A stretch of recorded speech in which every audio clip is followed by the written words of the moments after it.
c'est de soutenir, de renforcer li nga xam ne moom mooy la démocratie. te souvent très souvent. presse dafay am plus ñeewantal ci opposition.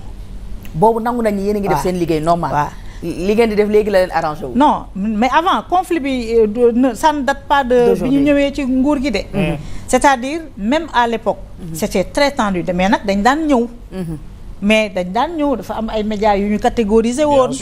voilà parfois ñu boycotté la 3 mois gedd ne du ñu ñëw. jékkee-jékki ñëwaat. dañ daan ñëw léegi kay la ñu dem ba premier ministre ne leen bu ñu tegat seeni tànk ci suñu médias yi. am na ñoo xam dañuy bëgg a ñëw de ndeysaan ñoom dañuy bëgg a ñëw communiquer. ndeysaan da nga gis ñu dem def émission ci chaîne de propagande yi. après émission du dox. du am impact bu mu war a am dañuy bëgg a ñëw. c'est vrai. mais tamit je pense que ñun waruñu siisu waruñu mer en tout cas ñun dañ leen war di tëjil suñuy buntu duñ leen topp parce que ñun nous sommes le 4e pouvoir. Et c'est nous qui devons qui avons la responsabilité de consolider de porter et de consolider cette démocratie là. Donc dinañ leen tëjil suñuy buntu bu ñu Ousmane Sonko bu ñu ko tegee injuste bañ ko tegee injuste dañ ko doon dénoncer xëy na nag ñoom li ñu bëggoon mooy doo yem ci dénonciation bi. doo yem ci interpeller waa nguuru Macky Sall nga naan cëy sama waa ji ak a sell di ko xalamal ak a baax ñun journaliste lañ duñu ay géwél. c'est vrai dëgg la. journaliste lañ. man su ma nekkoon géwél Ousmane Sonko nekk sama géer bu ñëwee ma xalamal ko. mun na anniversaire am sax bu jotee dama koy xalamal. tooñ ko souhaiter ko joyeux anniversaire.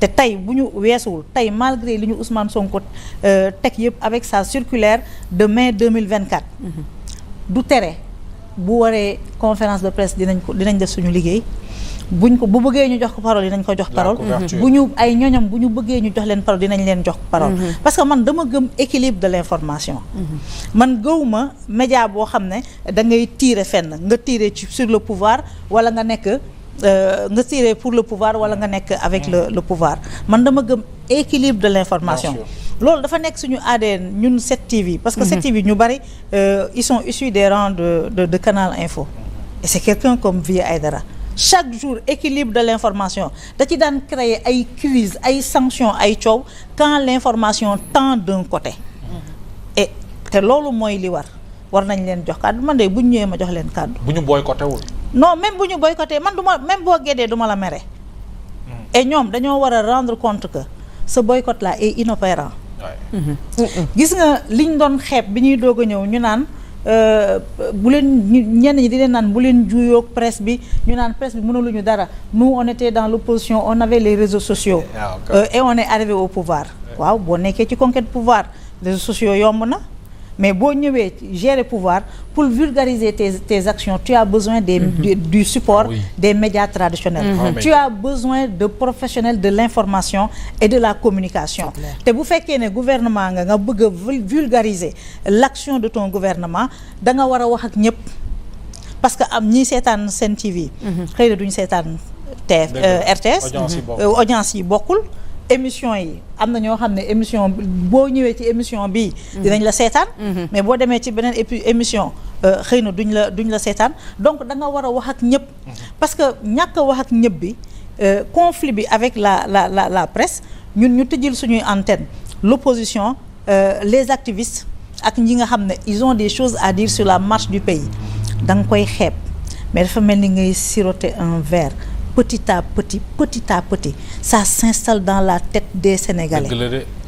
dëgg la dañoo def 1 an non dañoo def 3 mois mu am ñu leen commencé critiquer ci presse bi. waaw ma ne écoutez les gars ñii dafa guñ fi dara ñu def 1 an ñu commencé leen demander un bilan d'un gouvernement qui a fait 5 ans ñu def 2 ans fu nit ñi toog réew mi doxul. réew mi nii Ousmane Sonko nii xanaa xamoo loolu gis nga action wu presse c'est comme un cancer qui te crame le corps maa la ko wax kenn du ndànk da ngay dem ba ça devient une idée reçue il y a beaucoup de Sénégalais même des journalistes dañ naan way réew mi doxul réew mi dafa metti boo leen laajee élément amuñu élément dañoo dégg ñun ñu naan réew mi doxul dëgg la réew mi dafa metti tellement vrai. mooy wane doole bi pouvoir bi presse am. yaa ngi naan donc duñu boycotter waruñu boycotter c'est vrai que ne le rôle du journaliste moom mooy équilibrer li nga xamante ne moom moo di l'information mais des fois également c'est pas évident parce que gis nañ ni ñoom ci seen bopp sax reporter day dem ci rencontre bi dañ lay dàq. waaw man dal nañu moi je l'ai dénoncé. voilà on a ñun dem nañ ñun dañu télé Primat Building. même ñun. Mamadou Dia ñun dañ saa yu ñu demee ñu dàq ñu. oui saa yu ñu demee ñu ne ñu vous n'êtes pas conviés. yéen a ngi dem. waaw dañuy dem man ñun nag. tu sais man mbiru journalisme comme sëykat bu ñàkk jom la. waaw sëykat bu ñàkk jom doo mer. wallaahi. dara du la yëngal. lu waa ji déconné voilà nga maasaale dem. sa liggéey ngay def.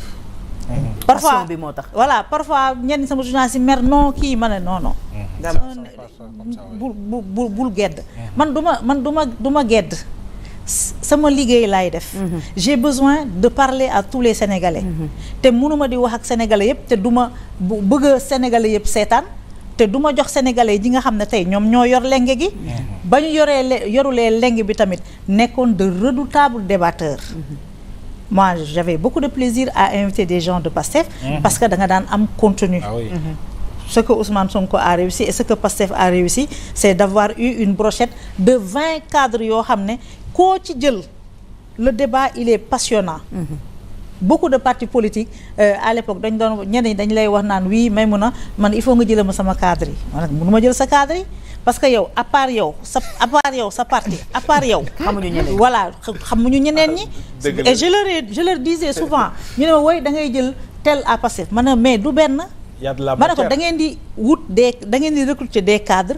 et puis ngeen defal leen tout ce qu'il faut. c'est vrai. ba nga xam ne bu ñu ñëwee dans nos plateaux dinañu am le niveau des gens de Pastef. muy y en a qui nous disent non fayu leen non amuñu lu ñuy fayu. bu ñu leen joxee parole defaluñu leen dara.